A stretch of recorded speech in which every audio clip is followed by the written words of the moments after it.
Start. Un arbre pousse dans ma maison. C'est un mercredi que j'ai vu pour la première fois ce tout petit bourgeon, fragile et tendre. Il avait poussé dans ma chambre sous un tas de jouets. Le jour où j'ai découvert le bourgeon qui poussait dans le parquet, je me suis allongée pour le regarder.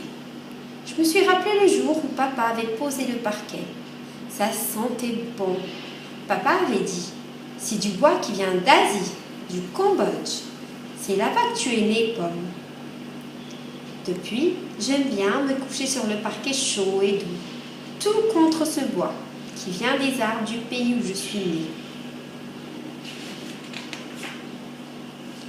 Quand j'ai aperçu le bourgeon, j'ai passé des heures à le regarder de très près. Il était vert, clair et un peu marron, vraiment fragile et petit, comme un bébé qui vient de naître. Je l'ai caressé du bout des doigts, très doucement. Le soir, j'ai remis un tissu dessus et quelques jouets autour pour que maman et papa ne le voient pas. Le bourgeon grandit vite. Parfois, mon chat Motus vient le flairer. Il s'approche et, avec le velours de ses pattes, sans jamais sortir les griffes, il joue avec la tige verte.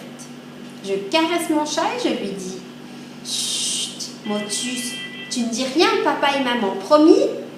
Il me regarde droit dans les yeux, il me fait un clin d'œil. Je crois que notre secret est bien gardé. La tige est encore allongée. Elle a fait tout plein d'autres feuilles de couleur claire en dessus et foncées en dessous. C'est déjà un petit arbre. J'ai mis ma tente d'Indien jaune et orange par-dessus afin de le cacher. Mon arbre peut voir la lumière et respirer. J'en prends soin, je l'arrose tous les jours.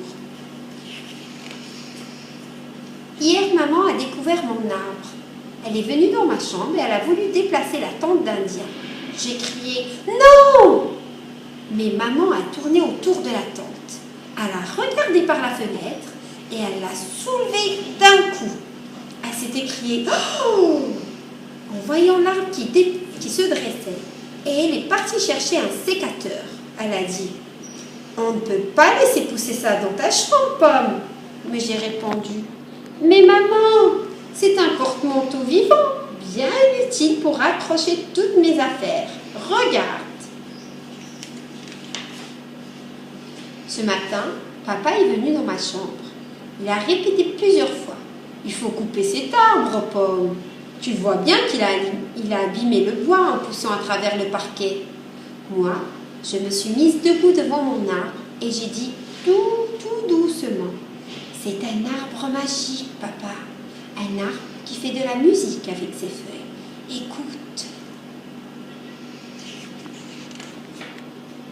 Le lendemain, quand je suis allée à l'école, j'ai demandé à Motus de surveiller notre arbre et de bien le protéger. Mais je ne sais pas si j'ai raison de lui faire confiance, car il passe beaucoup de temps à dormir et à rêver. Le soir, quand papa est rentré, il a dit « Il faut qu'on parle, Pomme. » On a réuni toute la famille, papa, maman, ma sœur Mila, Motus et moi. On s'est installé dans la chambre. Motus s'est frotté contre le tronc et papa a dit « Je suis désolée, Pomme, mais je ne vois pas comment on va pouvoir laisser cet arbre grandir ici. » Mila a protesté. « Mais si, on n'a qu'à faire une grande cabane tout en haut de l'arbre. Et on dirait qu'on serait des oiseaux et qu'on apprendrait à voler. » Papa et maman ont froncé les sourcils et maman a dit « Mila et ses idées folles. » Puis, ils se sont mis à rire. À ce moment-là, l'arbre a fait entendre la musique de ses feuilles et papa a caressé le ventre de maman. On a vu les pieds et les mains du bébé qui dansaient à l'intérieur du ventre.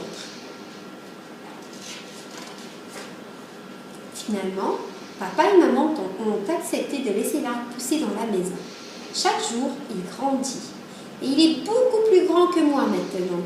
Parfois, j'invite mes copains et on pique-nique au pied de l'arbre. Eux aussi aimeraient bien avoir un arbre comme ça dans leur chambre. Mais c'est dans la mienne qu'il est arrivé et qu'il a grandi. Peut-être parce qu'il est du pays où je suis née. Quand le bébé est né, on a fait une grande fête avec toute la famille. On a pique-niqué sur les branches, on a joué à cache-cache dans les feuilles. On a tous chanté et fait de la musique avec l'arbre comme chef d'orchestre. Papa a sorti son violon, mamie son accordéon et mon cousin Antoine sa guitare. Notre bébé rêvait dans son hamac.